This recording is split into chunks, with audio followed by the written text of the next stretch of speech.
Welcome back, everyone. Today is Insert Date, and we have exciting updates. Before we dive in, make sure to subscribe to our channel. We're thrilled to introduce 2TV.store, your best source for IPTV devices. Now, let's discuss various IPTV devices available in 2024. First up, we have the popular Android TV boxes that provide access. These devices offer a user-friendly interface and impressive streaming capabilities.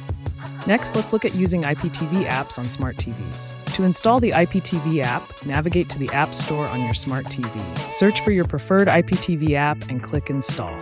Once installed, open the app and log in with your credentials. Now let's explore how to set up IPTV on an Android box.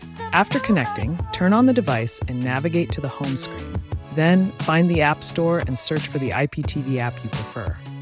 Install the app and launch it to proceed with login. Remember to check your internet connection for optimal streaming. Once logged in, enjoy the variety of channels available. Thanks for watching our tutorial on IPTV devices and apps. Don't forget to visit 2TV.store for amazing IPTV options.